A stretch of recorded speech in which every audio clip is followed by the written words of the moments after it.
Welcome to Sad Boys, a podcast about feelings and other things also. I'm Jarvis. I'm Jordan. This is fireworks. Oh, okay. You're doing... This is for Tom. I see. Oh, yeah. And we're joined by a very special guest today, Tom Scott. Hello. You're a part of the British Gambit. Or no, wait. Not the Gambit. The British Gambit. The Gauntlet. The British Gauntlet is what happens when we send...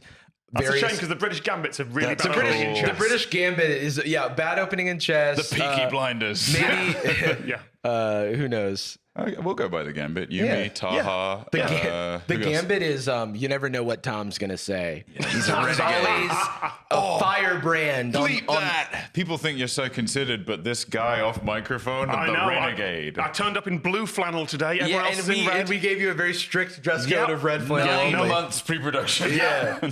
Yeah. How are you doing? I'm good. Yeah, I've been away I've been away from parts of YouTube for a while. Right. But like my podcast never really stopped. Lateral.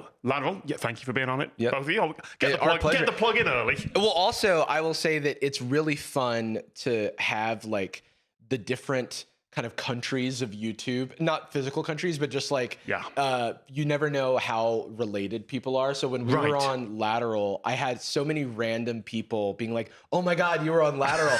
And that was the first time they were learning what I've been up to the past 8 to 10 years. I was hearing from secondary school friends for the first time of any content ever. Because you used to do computer stuff. Exactly. Same as I used to do. Yeah. Like, we've both left that in the past. Yeah. Tom, don't leave me hanging. Oh, yeah. Shout out to leaving things in the past. I had to make the split-second decision there of whether I try and high-five you badly with my offhand or swap the mic over. That's the kind of gotcha journalism we do here on Sad Boys. Keep you on your toes. Tom Scott, unsure which hand to use for high five. Scandal. Spinning newspaper like it's 1970 or something. It's a black and white photo that says Tom Scott. Yeah, you had a connection to a demographic of friend that I have not spoken to in years. Wow. It was refreshing, and they were like, wow, you did okay. Thank you so much. So you've been well. You told us before the show that you've been on a bunch of roller coasters, and you've talked about it a lot, so we won't go too much into it. But I do want to know what sparked this new journey. Thrill seeking. I did a video about 3 years ago now where I got over my phobia of roller coasters.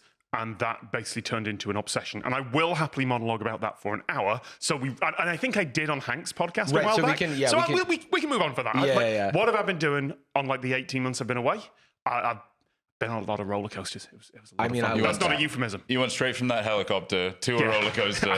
That's life, though. Isn't life? Life is a roller coaster. There we go. You've just got to ride it. Ronan Keating. Wow.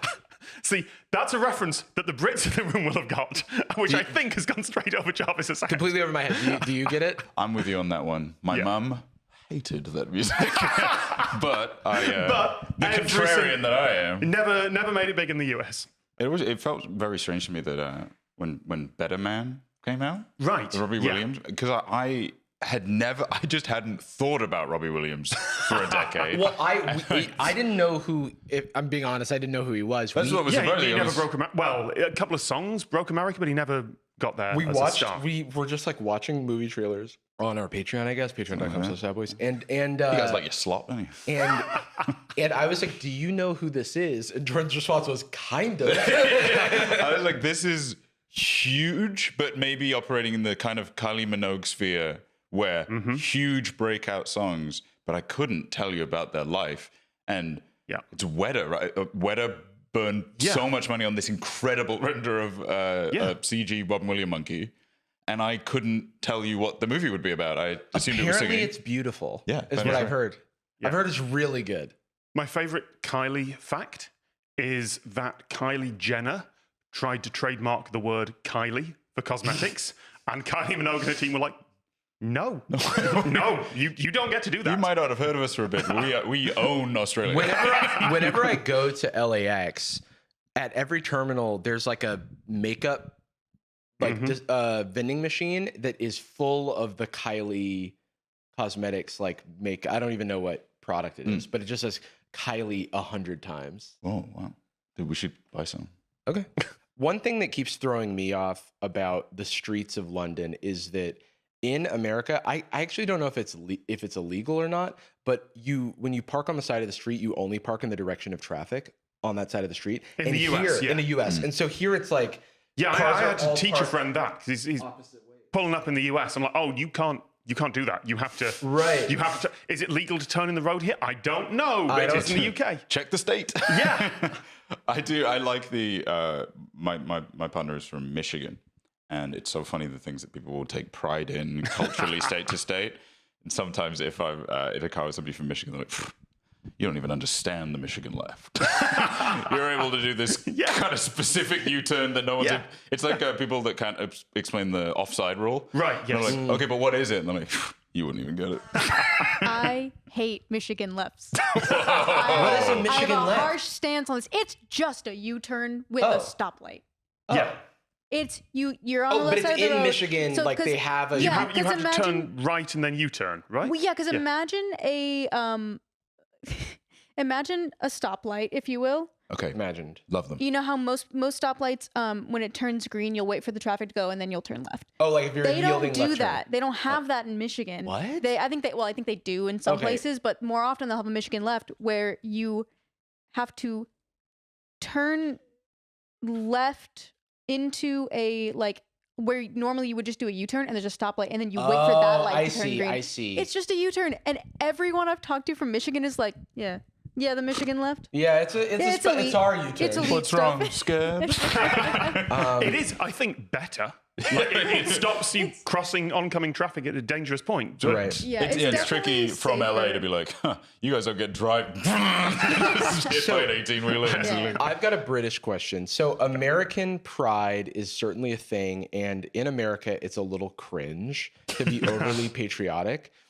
But one thing I've noticed about British products, like at the grocery store, if you get butter, it'll be like, no, this is British butter. Or the milk, it's like, no, this is fine, fat-free British milk. Yeah.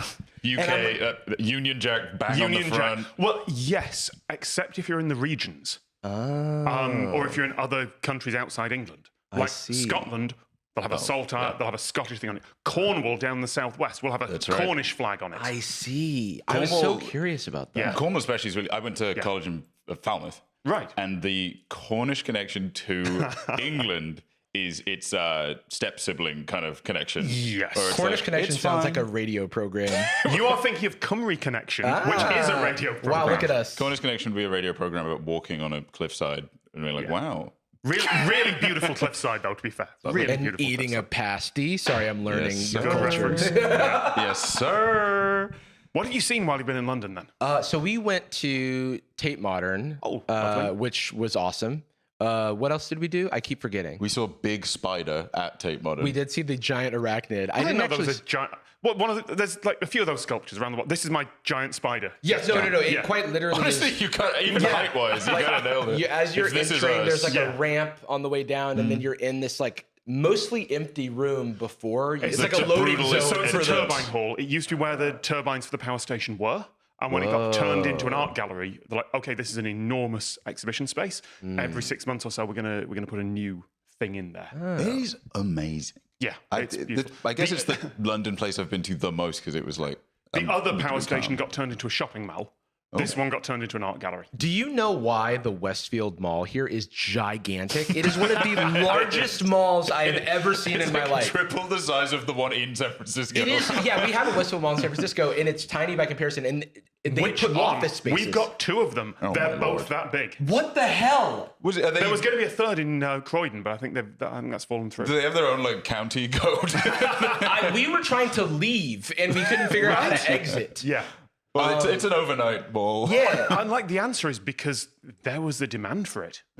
Like a lot of shopping malls are closing down everywhere, but this is full. It's weird because malls, just in general, felt like such a fad. And in a lot of countries, it was subsidized by the government, or it was like a place to park money where you were with limited risk, and then they could afford to have these like largely empty businesses. Oh yeah, they're owned by pension funds. They're enormous like exactly. land conglomerates. That's the funniest thing is you can walk by and there's a ton of fancy jewelry places that one person goes in. And there's 4 employees working there. Like none of this feels sustainable. Just in case somebody's getting married. Have you been to the American Dream Mall near New York, just over the border into Jersey? I haven't actually. Okay. So.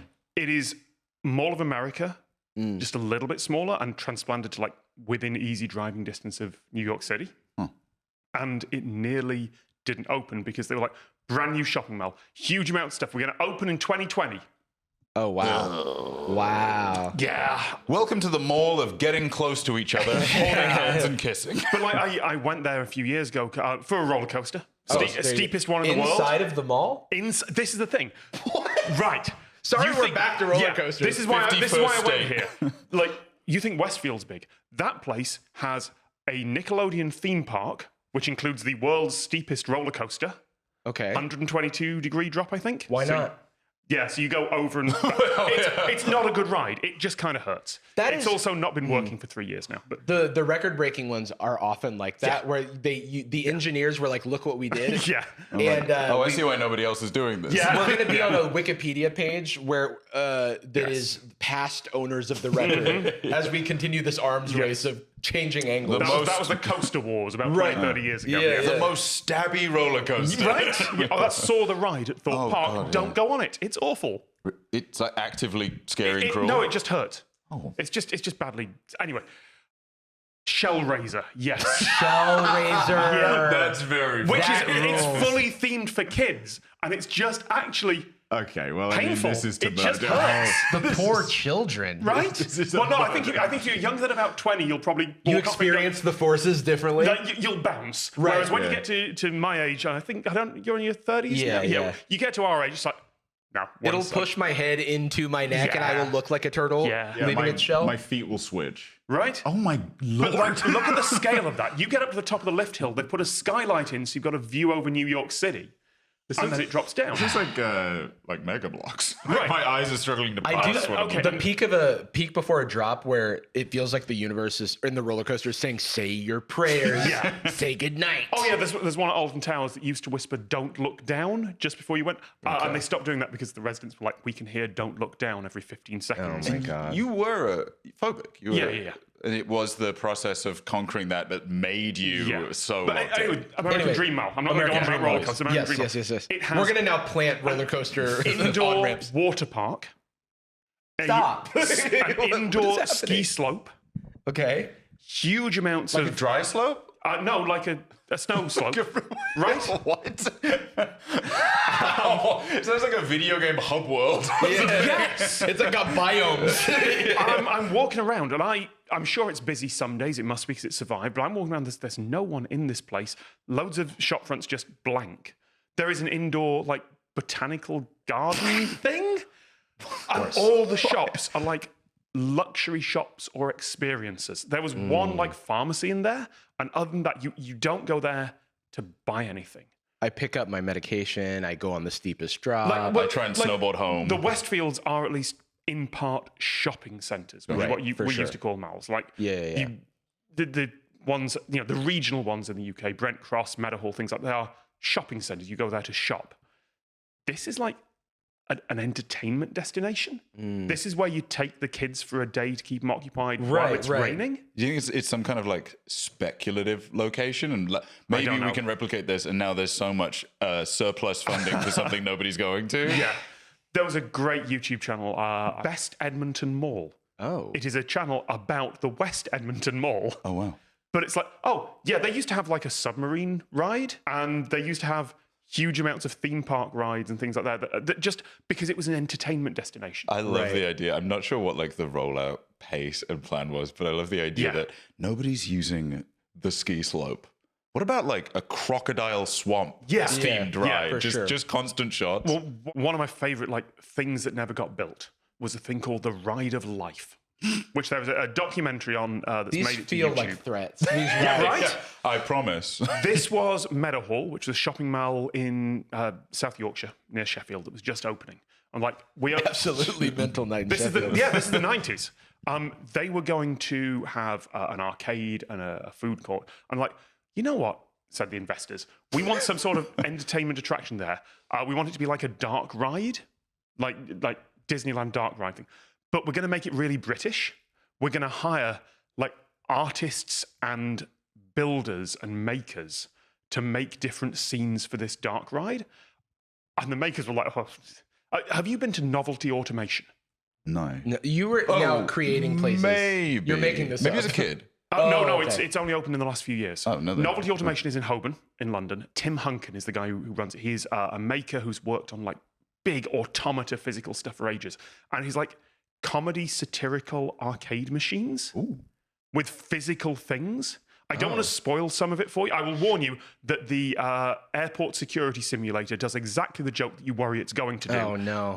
Well, that'd be fun. I can practice. At Westfield, I had an airport security simulator where I bought this shirt, and as I was checking out, they flagged me. It was a self-checkout thing. They flagged me. Someone came over, scanned it, confirmed that I was doing everything normally.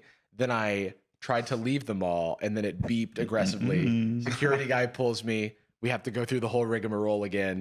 Dude, you gotta stop shopping Blackley. Yeah, I gotta stop. It's the way you do it. It is the way I do it. I was tiptoeing, and I was like, I had a cloak over my head. You'll never catch me. Yeah. Oh, all according to my plan. I'm going back to the hood. A €9 shirt or a £9 shirt.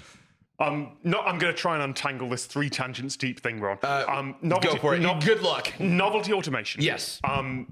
Arcade games like the Vacation Simulator, which is a chair and a TV screen on a tilt thing with a heat lamp. Like, it's all physical stuff. And these are all original productions from this. From one Novelty person. Automation. Well, there's a couple of guest things in there, but it's absolutely worth the visit. Cool. He was one of the makers for this, and all the folks involved were like, well, yeah, we're going to take the money, but it's going to be kind of satirical, right? We're playing about with this. And they created there's footage of some of the installations they were going to put in it, and if I'd have gone there as a kid, it would have terrified me. Like, one of them is roller coaster of life. the ride of life. So sorry. you're just on a sofa going through these show scenes from birth to death. Oh. And like there's a satire on consumerism in there. There's a satire on like work. It's all terrible. There is a the Rick and kid's Morty mind. Soundplot. They're like getting this. lost. It Where he sounds plays like through like Dave or something. About a month before they were due to put them all in there, the backers just went, no, that's going to be retail space instead. Yeah. So like We all don't the need exhibits to- got broken up. We don't need a ride that simulates salvia for children. Yeah. Let them do It peyote would have later. terrified kids. Yeah, I don't want to encounter the idea of mortality in a simulation. Right. Shopping malls. There we are. That's how we got down there. We're pulling back. Well, keeping on the theme of experiences, you had mentioned going to Dolly Parton's very own Dollywood. I did, yes. And went there I don't about a know month. the first thing about Dollywood. Okay. You thought it was humid here, by the way. It's like 20-something degrees and like quite humid. Yeah. It was 30 plus degrees, nearly 100 Fahrenheit. Yeah. And so much humidity. I'm just in the Smoky Mountains in Tennessee. It's so much sweat. I ended up walking like the equivalent of a half marathon that day because it's a big park, and I just kept going, and yeah, that was a lot. And it is centered, the nucleus of it is where her actual house? They have moved her. Well, I don't know if it's a replica or if they moved it, but certainly Dolly Parton's childhood cabin is there. Wow. There is like the Dolly Parton experience, yes, it's a biography walkthrough thing. It's more of like a hagiography, because like if there's anyone who's like a modern American saint, it's Dolly Parton. Sure. Yeah. It's a real ride of life. Yeah. You know, if you want someone who came from very humble beginnings and now has donated 100 million books to children, that's pretty good. A self-admitted hillbilly origin, but with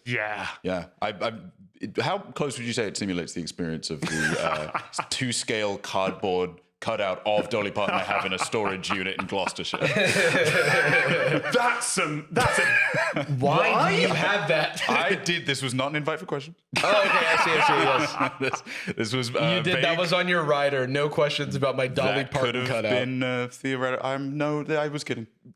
Not true.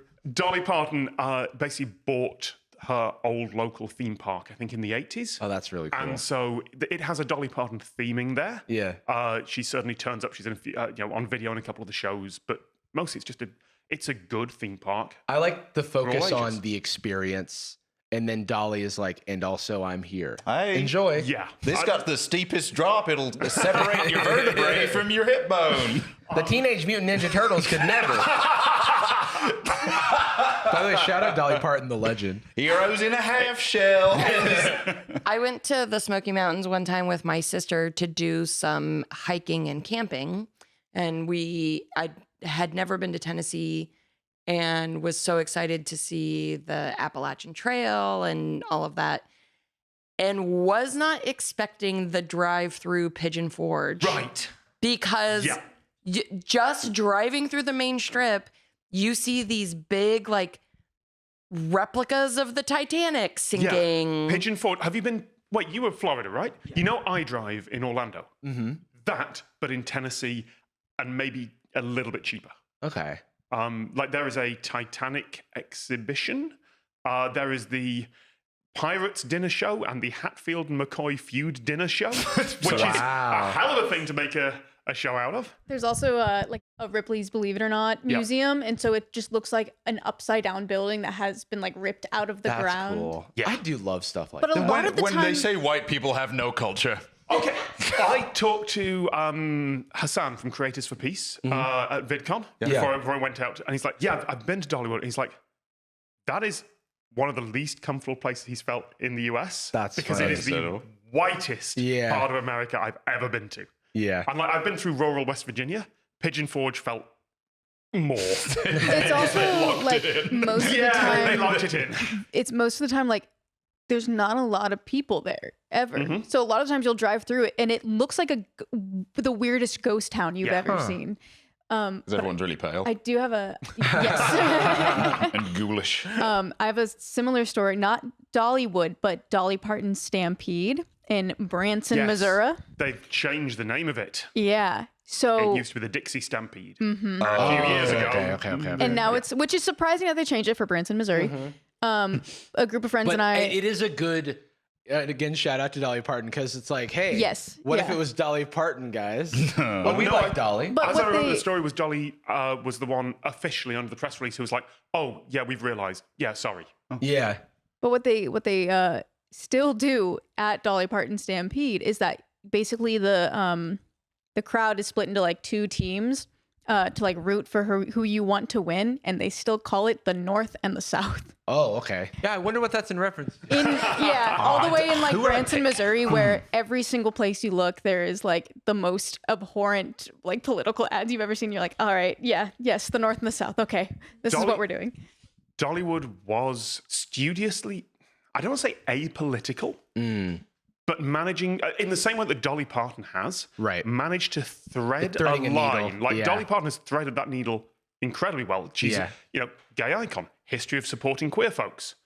No mention of that in Dollywood, but also no mentions against it either. Right. I didn't see anyone there wearing anything political. Right. There are a couple of mentions of faith. It's the only theme park I've ever been to where there's a little chapel. If you're guilty, if you're feeling guilty for being there on Sunday and missing church, there is a service once or twice on a Sunday. I do think that's cute. But it's not overt. Right, it's not called out predominantly, anywhere. were there like a lot of locals going, or it was predominantly tourists? I do not know my accents in America well enough to be able to judge that. I didn't look at the plates as I was going through. No, neither do they. It's I got to the US and I'm like, well, in Gloucestershire, there's an important ecology behind the Stonehouse accent, the Stroud accent, and then I got to California and everyone's like, I have no fucking idea what people. There's normal, and then there's which is weird. me. I'm normal and I'm not weird. And then there's cowboy.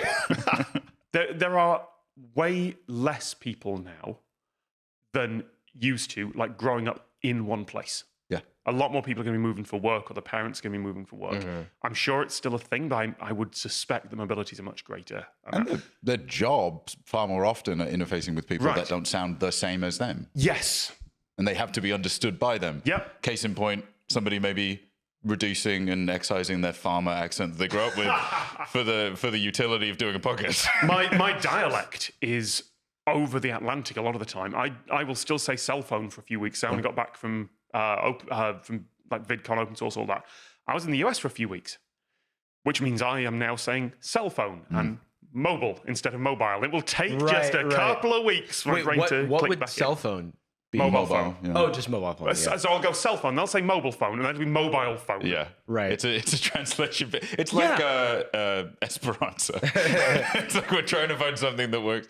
The thing that locked in a lot of the terminology that I'm really struggling to get out of now is that there's some things that are commonplace here that are actually just a little uncouth there. So toilet is a little too descriptive. Yep. Yeah. So I'm no less over there. Just don't know what you're saying. Toilet has been replaced permanently in my lexicon with restroom.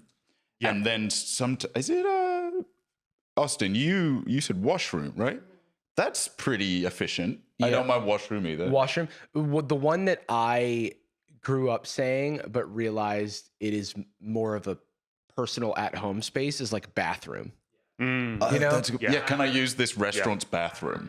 Restroom in the streets, bathroom in the sheets. Don't like that at all. Don't like that at all. Bathroom near the sheets. Who designed this place? Go on. I can see the main topic on there. You try and do the segue right now. Right in. Well, I feel like Anastasia was going to do it too. Well, here's what I'm here. Okay, so speaking of growing up in the United Kingdom. Oh, I thought you were going to go with in the sheets as the segue. Okay. Well, Speaking of sexual promiscuity. speaking of being a toilet in the sheets. No, still don't like that. Again. Not speaking of some dirty toilet talk. Speaking of being a nasty boy. I should of having not a have potty challenged him mouth. to this segue. There we go. We can do maybe a poll. And then we'll Right. post. Vote You for do your favorite- poll on your own time. It's like the end of Rap Battles of History. Who won? Who's the pervert? So this is something that I wanted to talk to you about because I am not very versed in it, but it's something I've started becoming aware of. Funnily enough, not since being here, but like the week leading up to it, hearing about the UK age verification changes that have started to be implemented across the internet, in which has resulted in the way that I heard about it was like youths being. Can you tell I'm old? I'm saying the youth these days. The youth of England having to having to upload photographs of themselves to prove that they're not underage, which would involve potentially underage people submitting photos. But also, like, anyone. Anyone. Because if you get an age verification prompt from unknown company, please give us a photo of you and we promise it'll be deleted after. That works well. That's great. You know, given all the other news about what was the app that got the T. Yes. the T app, where and this is the thing that we know from working. Yeah, we both have background on this, in right? tech. Is that like if something is deleted, more often than not, it is marked for deletion. Yes. And whether or not it's deleted is a open question. It's put in the bin and kept in the house. Yes. It is, Much like on your computer, when you delete a file, it is not immediately deleted from your hard drive. It is put in basically free to write over space. And that is assuming someone hasn't put a little tap in there anyway to see what the photos are, is just copying them elsewhere. Exactly, yeah. I have not talked to a single techie who thinks that the implementation of this is a good thing or a good idea. But How do we get here? I'm actually like, so for people who aren't curious, because there are like American correlates to this. But there's US states that have the same there are. requirement. Yes. Yeah.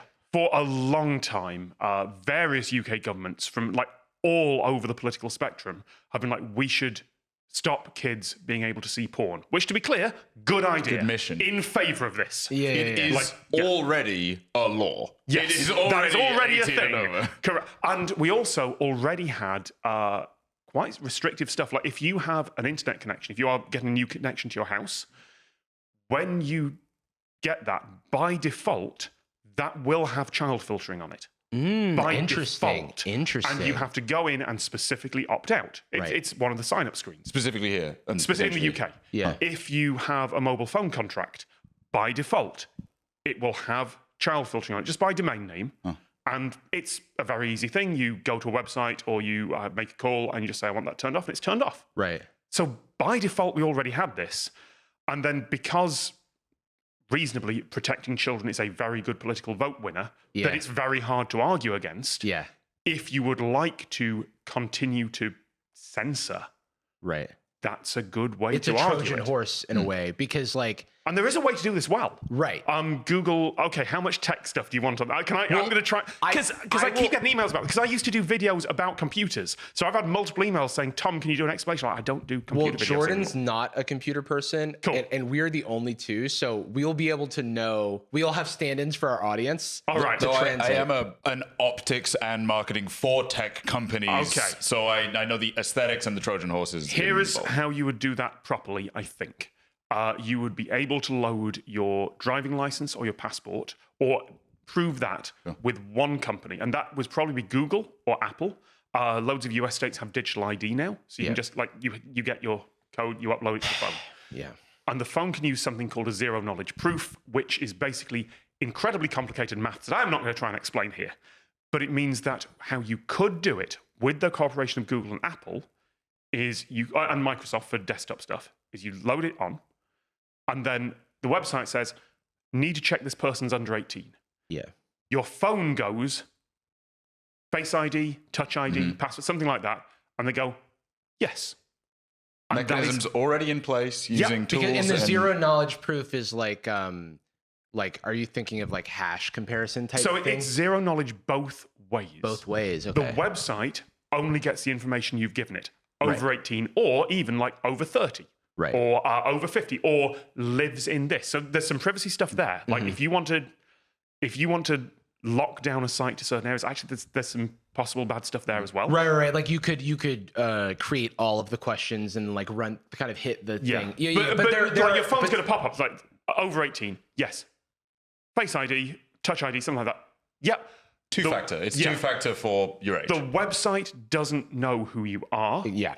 The phone or the service provider does not know who the website is. I mean, they do. There's obviously a way, but Right. But it creates a difficult, like it creates an extra hoop to Apple and jump. Google did that for COVID tracking, right? When governments were like, we need an app on everyone's phone that tells you where people are all the time. Google, Apple went, well, how about no? How about we do that in a privacy preserving way? They could, and I think they should do that for this. Because I'm not actually against the idea Sure. that age check is a thing your phone can do. Frankly, it wouldn't hurt for, like any two-factor, peace of mind for the user and the convenience of the breadth of platforms. Yeah. Like in the case of, because you mentioned that you could elect to be more specific with your age. If you were, say, in the US, to electively say that you're over 21, now ordering alcohol on Uber Eats does not require you to take your ID with you. It's a very bad system. And also, there are loads of clubs in London that scan your ID on entry with an automated system. So that's going in a database somewhere. And there are clubs that will also scan the ID and have a network of people they're not going to let in. If you get banned from one club in London, you're basically banned from all of them. Right. The reason I mention that is you could just say, I'm over 18, this is my ID. Beep. They don't know your name, they don't know your address, they don't have all the other details, but they know you're of age and they know you're this person without having some marketing database somewhere get everything. Is it potentially partly technical ineptitude in the case of, but I mean more likely that the optics of this level of security are a much stronger sell to look how intense we're making it. I guess we care about the kids more than the left does. Right. Yeah, that's certainly a part of it. Okay, so I'm can not we- going to try and play politics there. I'm not qualified to play politics there. Well, can we take a step back and talk about what it actually looks like today? Because I haven't. I wouldn't know. I haven't. What's a prawn? There's a prawn website. Oh yeah, what does it look like? What is now? I was on a people are Bible doing website. unspeakable. Just call that up on a screen. No. So tab's already if I'm like Anastasia, for example, is on Discord. And there's like for our Sad Boys Discord, we don't want adults talking to minors in the Discord. So We're fussy like that. it's an age restricted server, which is like, it's like, please don't lie, please be respectful, because this is, we don't want to create a space that could cause like this thing to happen. And we will just have to take it down if it does. Exactly. And so as a result, when Anastasia was logging into Discord here, you received the age verification stuff. Yeah. Yeah, it said that I needed to upload my ID to Discord. And so is Discord holding on to... Yeah, apparently. That's insane. What? Yeah. And a lot of the other sites who don't have Discord's kind of scale and don't want that data are outsourcing to a third party that just charges a few cents each time they do it. And like that's... there's just like... So there's intermediary companies set up and...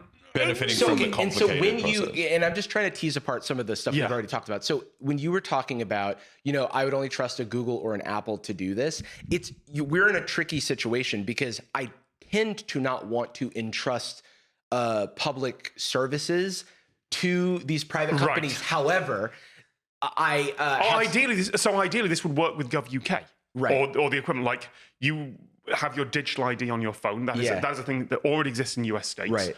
I think they're trying to do it here, but the side effect of that is we don't have ID cards in Britain.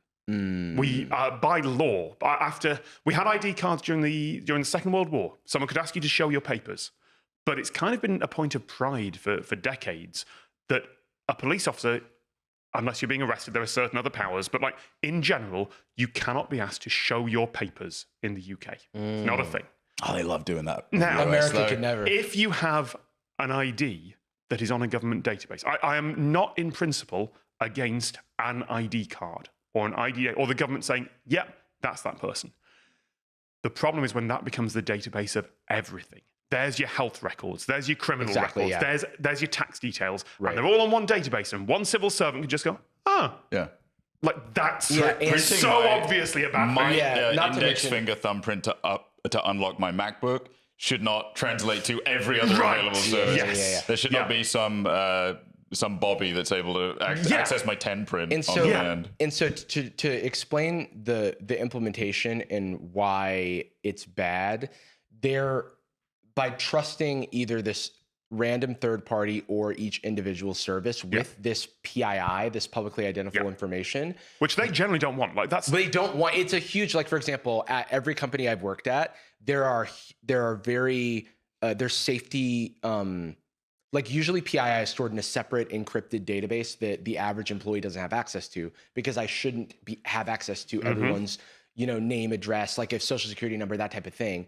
And so when you have to upload this data, especially in something like an image, to a bunch of random services, you've now multiplied the number of vectors by which something can go wrong, because now the weakest link is going to break.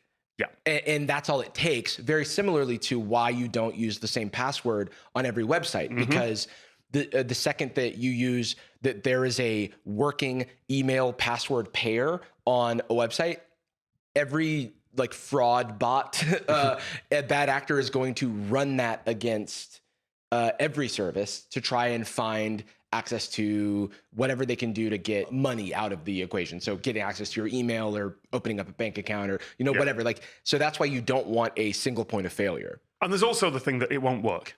Like just as a way to protect kids. The way that I found out about these privacy age verification changes was hearing that people were using the Norman Reedus model from Death Stranding 2 because it was hyper realistic. And you can open and using Gary's mod, like this for the source engine to like open a mouth of like the G-Man. I suppose this memoji of a surprised shark must be 18 or over. Yeah. I use a Snapchat filter of me as a dolphin where I can just like manipulate the face as a puppet and create a VTuber. Oh, another one of the Fairly Odd Parents is logging into Pornhub today. This is a good idea with a terrible implementation that might actually be impossible in practice. It's like I did a video a long time ago about online voting.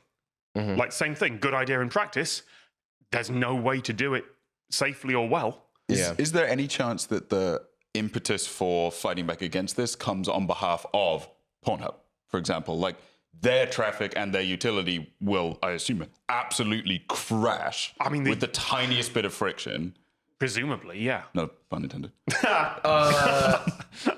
The metaphor's going to get worse from there. Well, Let's sheets, if move you on. will. So yeah, like I don't know the extent to which lobbying is effective in the UK, but I would imagine there's a lot of money just following the profit motive. There would be a lot of money to work against this because of how it impacts business. But also Europe in general has probably been the most privacy forward with things like GDPR. You would think, but the Online Safety Act also technically requires scanning of communications for stuff we can't talk about without getting demonetized, even encrypted end to end. Now they're saying they're not going to enforce that until it's technically possible. The EU is trying to do the same thing, but you're asking an impossibility there. You're asking to build a backdoor that the good guys can get in and the bad guys can't. I mean, that this type of thing, promise that you're a good guy. And this type of thing is something that Apple has dealt with before. Like the FBI has asked. They've been fighting the UK government on this. Yeah, so Apple there has is been? advanced data protection, which is that your iCloud backup is fully encrypted. That was basically made sort of illegal in the UK because that, and again, like if it was possible to get a court warrant that said, yes, you can look at that person's communication from this period with this. Right. Actually, a good idea. Fine. Sure. But what they actually want is, we need the password and everything. So you cannot get advanced data protection on a new phone right now over here. Your iCloud backup must be unencrypted. Yeah.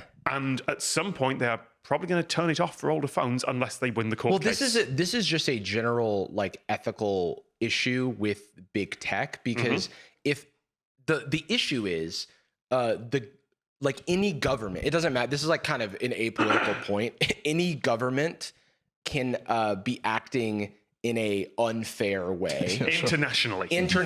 And so the fact that if you are deemed to, if the thought police think you've been saying bad things in your DMs, you can subpoena Twitter and get access to that information when you otherwise would feel like you had an assumption of privacy. The UK especially has some kind of arcane punishments that they can enact. More than that, there are countries where criticizing the monarch is illegal.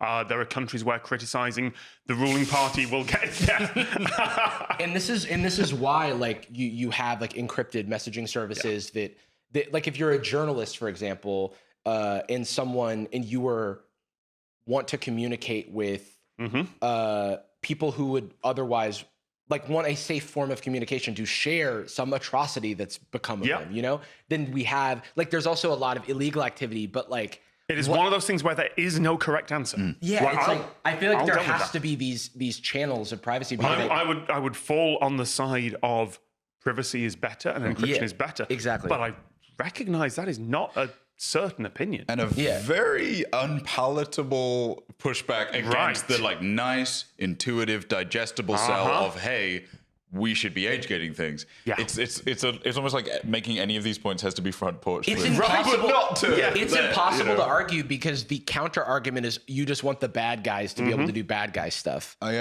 you think there's and not like an individual has a right to privacy? I remember I did a video on this a long time ago, and I remember there was a story about an attacker, a bomber. I can't remember the details of it. Having been, I think it was the Manchester bomber. Oh wow! He was reported to the police 10 times before anything happened. The problem is not insufficient data. Yeah, and that is, by the way, a common.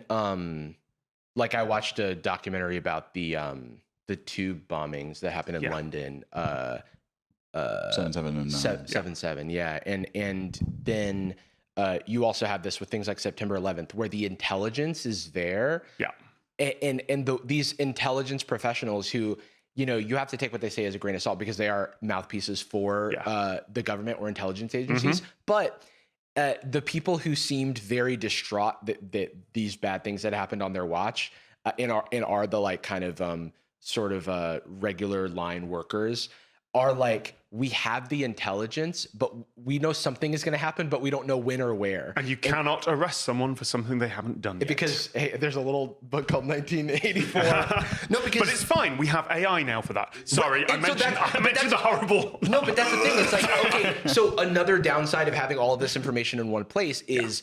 what's going to stop a government from just having some sort of LLM trained on a database of everyone's information? Tom, do you feel like there's a cultural, like significant cultural difference in how regardless of political identity or place on the political spectrum, more just the average largely disengaged, or at least technologically disengaged citizen of the UK might kind of metabolize this sort of thing. Like, almost certainly, but I'm not the person to ask about that. This isn't my constitutional right, but it is my... I've been glued to a computer since I was about 5 years old. I'm not the right person to ask about that. It jumps up just because more than anything, it feels like it's breaking the cardinal sin.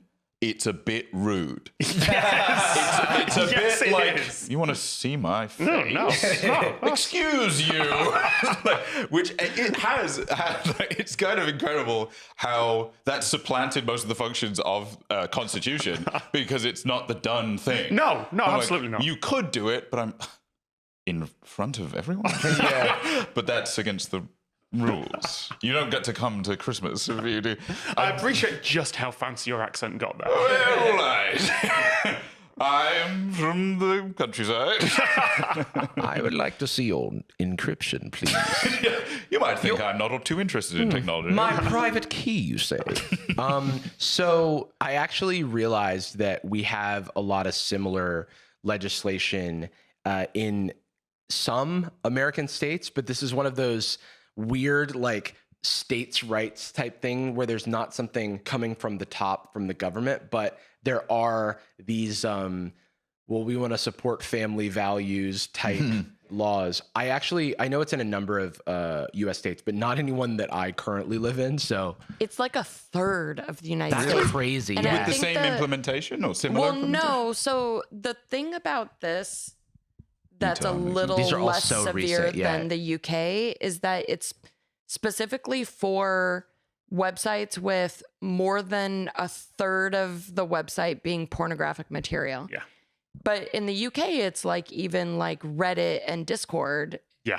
And I think in these US states, it's like specifically Pornhub and those kinds of websites. Okay. It's like the idea is good. The implementation is awful. The implementation is a moving target because this blacklist, I guess, of websites they're never going to catch up. You can never legislate a blacklist, and then you don't want to have a white list, like a permitted versus disallowed type list. I don't know if those terms, whitelist and blacklist, have become bad terms to use. Like, for example, We generally go with allow list and deny list. allow list and deny. I think that's what we would do these days. Caucasian. But that's like no, because evil. The tech world, I wondered what your second one was going to be. There are a lot of options, and I'm not going near any of them. like one of the your I idea? don't know if we've talked about this on the show, but like in like a database architecture, like the concept was originally taught to me as a master slave architecture. Oh yeah, And where you have a primary, you have a intuitively think maybe. Yeah, there was a war about where it. you have like a primary database that's being written to, and then replicas that, let's say, are read only to just because A parent to to allow child, for they call scale. But but yeah, that type of thing. I've been in like tech workplaces where people are trying to go through and like rename these things, and then there's still pushback because it's like it's annoying, or it's like, does it really matter, blah blah blah. This whole thing is kind of highlighting for me, like that rightly so. This is an increased degree of diligence, right? Nothing wrong with diligence about implementation, but I did notice as soon as I heard about this, I felt almost like there was suddenly I flagged a part of my brain that I was not thinking about, but I'm just like, well, you know how life can be. I immediately went to like, 15-year-olds get into the pub, they get on Reddit. Just let them go ahead. And they were like, wait, no, that's insane. I freaked out Americans with this a little while ago. I grew up playing slot machines when I went on holiday. Yeah. Like, if you are under 18 in the UK, you can play some slot machines. Like, it's low stakes one. I think it's like 5 or 10 pence. In America, we have one called CS:GO loot boxes. It's the same. No, But like, this is a physical thing. Like, you go to the seaside, you go to something like that.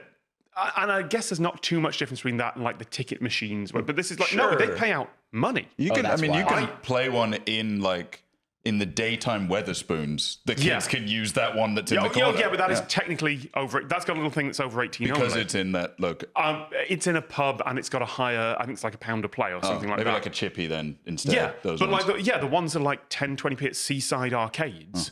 Yeah, I grew up playing those. Go on holiday. Sometimes because I was the sort of nerd who worked out the ones that paid well. There you go. I would occasionally come back from a day trip to the seaside with more money than I arrived with because I knew.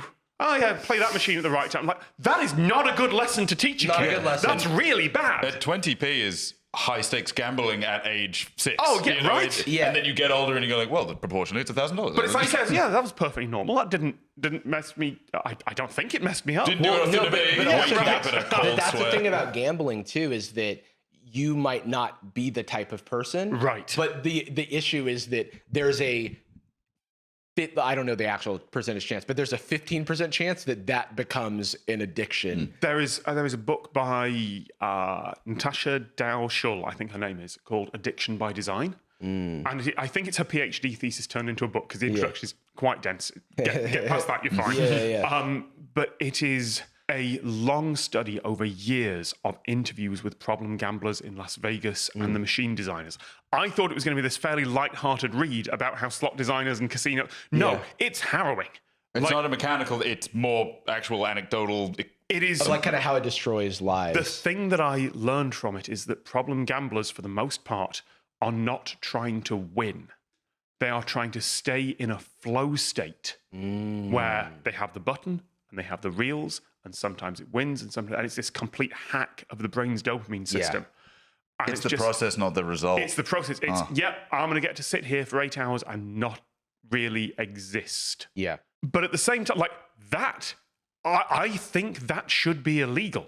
Yeah. But I also recognize that like betting 10 quid on the outcome of the match is fun. That's the thing. It's Sorry. Anastasia. Well, I was gonna say that brings up an interesting thing where gambling in the United States has become more and more legal. Right. Where sports betting and even because it's a game of skill, sports betting. I know that he's going to catch the ball. But even like if you think about some mobile games that we all play, it feels like gambling because it uses the same mechanics and you're spending money for in-app purchases potentially. This is all the same thing. Like that kind of loot box addiction, whether that's a slot machine or a video game, I do think should be illegal. And I recognize that there are going to be libertarians out there very angry at me for that. But where do you draw that line? How do you draw that line? I don't know. Not a politician. Speaking of where you draw the line, one thing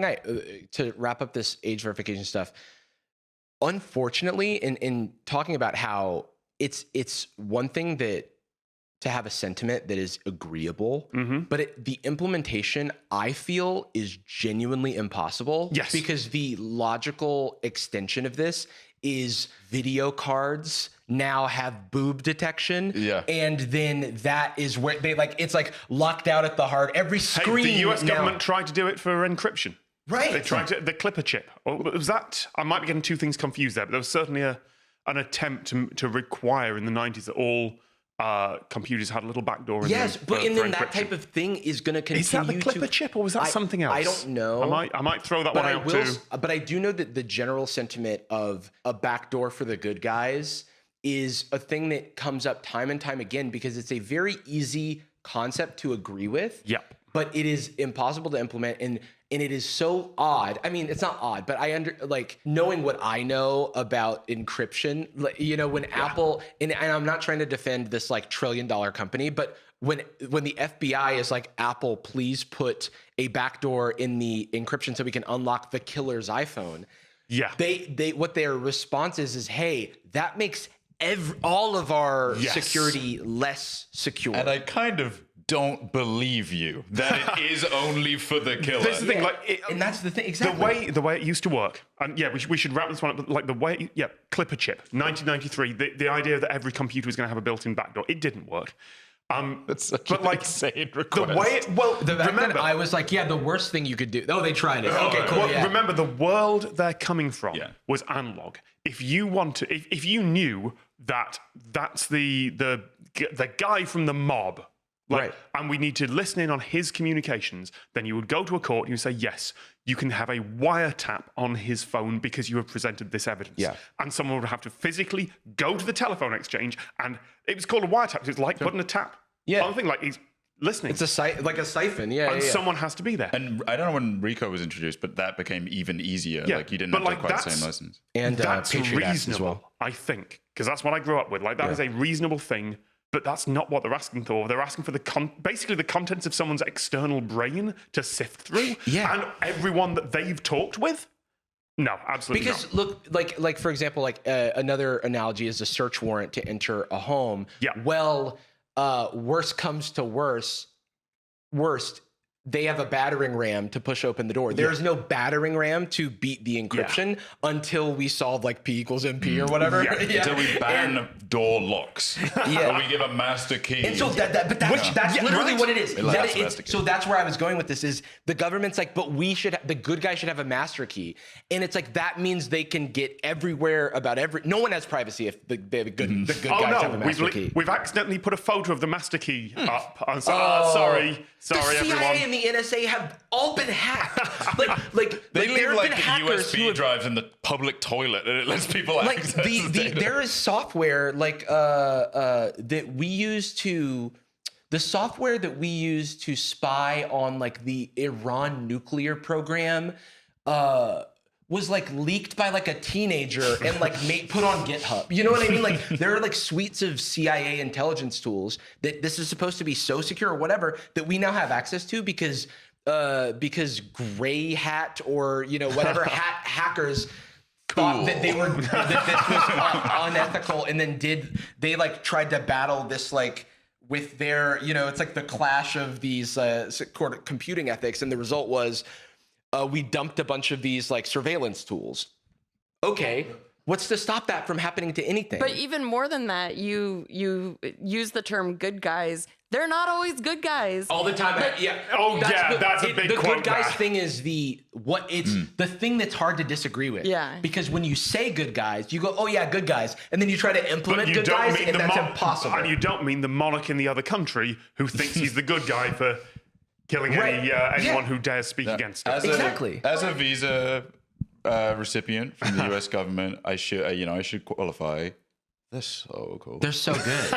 Well, no, because Jordan he just loves traditional values. That's why he's in a flannel today. That's why he asked us to wear one. He loves America more. What's it called? Thanksgiving. Thanksgiving. Yeah. I love Thanksgiving. Thanksgiving. I can't. You love turkey.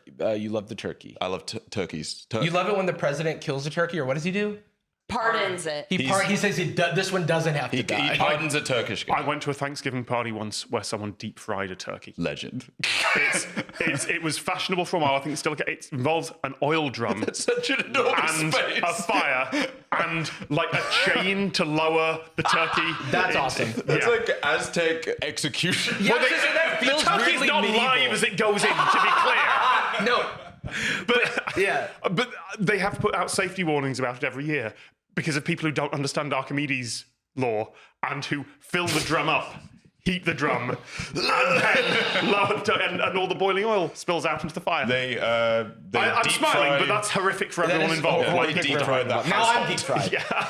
Thanksgiving itself. One last point is that the U.S. had, the U.S. has all these laws right now about pornography, but the U.S. also has a history of very loosely defining what pornography is. Yes. So, like, poetry by a queer poet was at one point considered pornography. And that's why what is lawful is not, like, if something is lawful, that does not necessarily mean it is ethical. Well, I grew up with Section 28 in effect, which was a British law that officially meant that teachers in schools could not, I think it was phrased something like promote homosexuality. It was, but in practice, that acted as a full-on restriction. That's like fascist state. You couldn't talk to anyone. But that was in place until I think it may have been the early 2000s. I'm going to double check when Section 28 was repealed. While I was in primary school. Yeah. Because I remember a lodger that my mum had staying with us was celebrating, and I didn't understand the context. Yeah. At the time. And like, I would not be surprised if the UK government tries to do that for trans folks. Like Absolutely. That's all repealed in 2003. Yeah. So 2003. That's crazy. Which, to be clear, is 22 years ago. I'm just going to remind you that is 22 years ago. I could like do math. Like an adult. It's also adult-ish brain. It's also like, no, I don't have anything. There was No, we much as I would love to go on, like the government is not great at listening to things like that, and petitions seem to be going nowhere. and it will always move. There is very little political benefit and a lot of political risk in going, actually, we don't want this. Are you sure? That's not the headline. Because that's the it headline. doesn't matter what, that you would have to be really careful with the sentence. As with everything, like the optimal result may be impossible.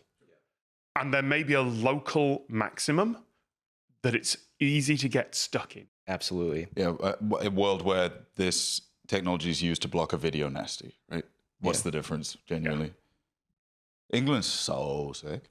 Dude, it's just, I feel like it's like a fundamental issue with governance that a lot we're of, getting deep. Okay, yeah, well, you're not just wrong. that many of the correct solutions to things are difficult and not flashy to market. And they're very how marketable an dull idea and- is yeah. so important to like what gets done. There was a sci-fi story by Greg Egan years. I can't remember the name of it. It's in one of his short story collections, where he says that the government departments in the country in the future, I think it's Australia, are now allowed to use their money for marketing because you get to choose where your tax dollars go specifically. And the military are doing real well, Yeah. and social services aren't. Mm-hmm.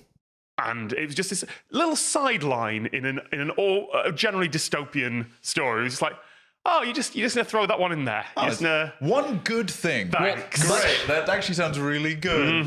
Much like the gamblers who turn their brains off to just experience a flow state, I too feel that when I forget about the issues of governance and think instead about trivial game shows. Excellent segue. Now that's a goodie. Oh, that was good. Tom, do you want to try an alternative? All right. Just in All case. right. So this is a need to segue from age verification and governance into game shows. That's right. Which is the next thing on our list here. Now I'm going to stick with you, Jarvis. I do not have any improv comedy skills. I'm leaving that one to you. Well, I would say that there was a flow state when we were on your show. You had plenty of very strong segues. Oh, nicely done. Yeah, that's because they're mostly written for me. All right. Well, I think producer that, you know, David on okay, so Lateral first of all, gives me a script. I was going to say, but I want you to give yourself some credit too, because while you, I think, are very excellent with a prompter and a script, I think that gives you comfort to go That's off book, true. because you can always come back to it. And One of the things that- about yeah, running lateral yeah. is you have to simultaneously be playing the game. Yes. But also be going, has that person said enough? Does this worked? And we need to make sure the questions are all about the same length. But we edit well. Like Julie is our main editor, and she's so good. I think that maybe something you definitely can give yourself credit for like kind of the entire Tom extended universe of things is that you have a very distinct house style, not just in the production, like you say, it's extremely precise and extremely consistent, but even in your delivery, the way you communicate, the type of vocabulary you use, the accessibility of it. I will give you a little bit of background here, which I've mentioned this in my newsletter. This is not a scoop, but I am going to be starting to film stuff again soon. It's probably not out until next year. Well, I have a clipper chip installed in all of his cameras, so I will be streaming a live feed on my Twitch channel. But the reason I'm making videos soon. The reason I mention this is I'm going to be working with a new edit team. Yeah, and it's going to be a different format, and we've got to figure out how to translate that house style. A different whole was the fact that it's a different kind. The return was because it's something fresh. It's something fresh and new, and it's not a massive departure, but it's a bit of a different style. The different editing teams. Oh, I need to write down the rules that I don't know. Book. That's just in my head. That was a big part of us like building a team, was just how do you codify the intuition? It's not like there's a correct answer, but there is this is my style answer. And it's like the best result is likely 25% of that should change. The new person will know better. I've had to give an edit note once, and I will never. Just once. I will never give details on this. It was an impeccable edit. There was absolutely nothing wrong that I could point to. This is for one of the comedy shows I do. It just wasn't funny, or at least it was. It wasn't right, and it was impeccable. It was great. There was zero problems I could point to. It's just like, oh, we're not funny anymore. Right? Did we just mess this up? I said, oh no, it's just someone with it's just a different editor on this one. Well, they followed the recipe to the letter, and it was just a slightly different recipe, different. Yeah. I couldn't point to anything wrong. I had to go and ask, can we I do think a lot of and this is something that Austin, one of our editors who's here, we've talked about, is like the actual skill set of the editing is something that you can learn, but the finding the funny or finding the nucleus of something, I much prefer a sloppy edit that can find the right stuff. We're doing the thing where we're on a podcast talking about how we make a podcast. We've got to cut that off. The thing about what we do, the thing about talking to my friends on camera is that it's so hard, and I have the hardest job. Yeah, I was just thinking about that. We talked about the military. I'm essentially a Navy SEAL for podcasting and making, going like, what if it was in the sheets or in the streets? To make this meta, instead of being, three people talking about podcasting while podcasting or talking about creating while creating, let's look at panels of other people. That's the segue. Talking about. All right, I'll throw one out too. Okay. Look at this. Okay. Look at this fucking shit. And now to you. So you have assembled. What's our light out subject then? What do we got? Well, you are the czar of game shows. I think it's fair to say. You said that. You rule. I did not say. I absolutely did you not said use I those rule words with an at iron all. fist over all things game. I am the taskmaster. I'm not. I'll tell you what. I'm almost angry about how good Taskmaster is as a show. Yeah. Like that is a perfect format, executed impeccably. Like that is so good. Yeah. Don't watch the American version. It's almost too because I imagine we're exactly the same. Grew up. The main thing I watched was panel shows for so many years, and you can cycle through so many series, but to the point where you'll see them all and have forgotten what you saw before. If you can see Jimmy Carr's teeth for 40 hours a week, no problem. There is a particular tenor and tone to that definitely kind of infiltrated my brain. But Taskmaster feels like it should have been created 50 years ago. Right. It's like the platonic ideal of the game show. Absolutely. But what did you grow up watching? Like game show or panel show wise? So it was all very traditional in the same way that I think we just kind of imported a lot of US formats. We had, I think, Card Sharks. We called it Play Your Cards Right.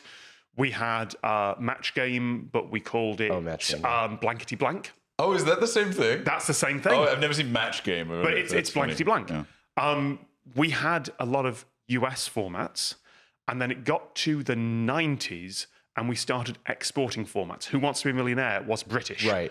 The Weakest Link, I think British. I think so, yeah. Then the reality shows came along. They were originally Dutch. Big Brother, I think, was Dutch. I think Endemol and that production company.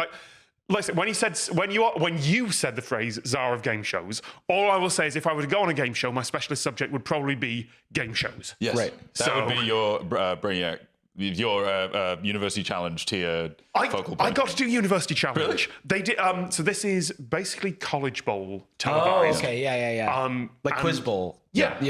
The most nervous college students in the world having to sit. But they do an alumni version at Christmas, and I'm not famous enough to go on big celebrity shows, but the list of people who are okay going on what is basically one of the hardest game shows in the world, a lot of celebrities aren't really up for that. So, he's an alumni of York. Do you want to? Yes, I didn't make the team when I was at uni. I am absolutely going in for that. This is my chance. I've forgotten the name of it is a hyper specialist. It's shot inside the actor studio in a black void. One-on-one interviews. Mastermind. Yes. When I was a kid, I was obsessed with the idea of going on Mastermind and my specialty subject being The Simpsons. Yeah. Then I would watch Mastermind, I'm pretty confident I could research all these things, and then they would do general knowledge and ask a collection of hyper-focused people about which one's milk and which one's cream. And they're like, oh no. Mastermind was translated to the US because it's dark studios, but it was an ESPN sports show. And it was sports nerds. Wait, with a specialist subject on one thing and then a general. Is that Around the Horn? Or No. Okay. Do you know what it was called? No, but there was a slightly brighter studio. It wasn't themed after a World War II interrogation, which is what Mastermind was. That's so crazy. Yeah, 2-minute drill. 2-minute drill. That's on ESPN. so much more American. That is such a specific sports thing. Yeah. Brain fight. Oh, yeah. It was absolutely, it was more aggressive. They had, I think, 5 questioners from various sports. Oh my God. Yeah, they really went in on that. It was a very American interrogation. I always thought I would be good at Jeopardy until they ask questions about opera, which is a lot. And I'm like, I got nothing. Well, good luck because I have prepared. Oh no! Pavarotti. Correct. Yelling, good singing. What is opera? No, I'm asking what is it? Was the I was always enjoyed The Weakest Link as a kid, and then as I got a little bit older, it was replaced by Fear of Anne Widdecombe. Because I went from like, hee, look, she be bully, and then I would see somebody closer to my age. I'm like, don't bully me. Don't tell me that I wore bad shoes for the show or whatever. Did you say Anne Widdecombe? My miss number. Anne Robinson. Anne Widdecombe was the politician Really? who went on to present a game show called Clever Dicks. That's why it is locked down. Yeah. Remember after Jacob, we watched like the Super Bowl. The Floor. Thank you. Have you heard about The Floor? So it's a current game show It's airing on like ABC or some major network. It's on a major network. It's Rob Lowe is the host, and I was on vacation with my friends. We were all staying in a little house together, and we saw a clip on TikTok of The Floor.